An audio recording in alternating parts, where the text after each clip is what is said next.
That was Casey and JoJo all of my life. I can't tell you how many times since I've been doing this broadcast, we have had a mass shooting. Of course, another one in Brooklyn, New York.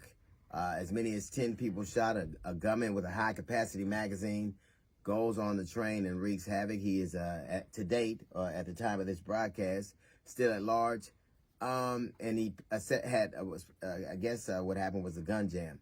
There is no such thing, like when people are gathering all of these high-capacity magazines along with weapons, everybody goes, well, he was a normal guy, and we don't ever know, and he was a normal guy. When people are gathering weapons and high-capacity magazines, they are a bad guy waiting to happen.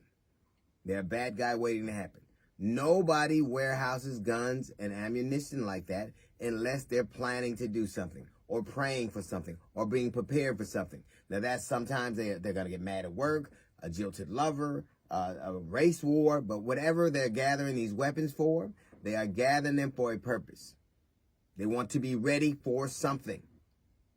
I hear ad nauseum how somebody was a good guy. And what the hell do we need all of these guns and magazines for?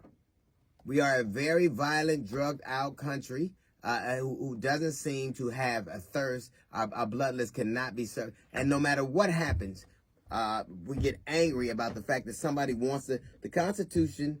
There were stipulations in the Constitution. It was a well-regulated militia. And, of course, now we know militia are synonymous with white supremacists. What do you need these kind of guns for? It is actually harder to buy 2 packs of Sudafed than weapons and ammunition. Try to buy as many packs of cold medicine as you can, guns and ammunition. And they won't let you do it because the conceit is that you're going to do something nefarious. You're going to make drugs. You're going to do something wrong. But not the same thing when somebody's gathering weapons like this.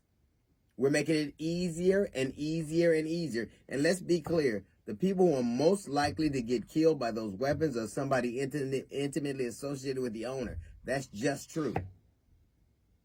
Every time, I don't know how many times we've done this broadcast where we have had a mass shooting. It happens so regular, it could be America's pastime. It happens more regular and it happens here, specifically here and nowhere else. The freest, wealthiest, most powerful nation on the face of the earth. We can send a man to the moon. We invent all kinds of things that are the envy of the universe, but we cannot stop a spate of mass shootings, and that is only because we've decided it's not important enough. We've decided that this is the price of freedom. We've decided that this is what happens. There's no more violent place on the face of the earth when it comes. More Americans have been killed at the hands of other Americans that have died in all the wars we've ever fought combined. We don't even tally gun deaths because then we'd have to do something about it. We don't even want to know the answers. If you're gathering guns and ammunition, high-capacity magazines, automatic weapons, if you're gathering them up and a lot of ammunition, you're not a good guy. You're a bad guy waiting for a moment. And those guns do exactly what they're intended to do. Shoot a whole bunch of people real fast. We always talk about how Christian a nation we are. We do very little like him. We don't feed the poor or protect them. When America lets children be slaughtered in its schools, and we're more worried about slavery being taught in our school than our children learning mass shooter drills, it tells you everything you need to know about the direction of this country. We have no will to do it. All we do is say we're praying, but the prayer isn't for a change. The prayer isn't for the loved one. The prayer is that we hope it doesn't happen to us or someone we love.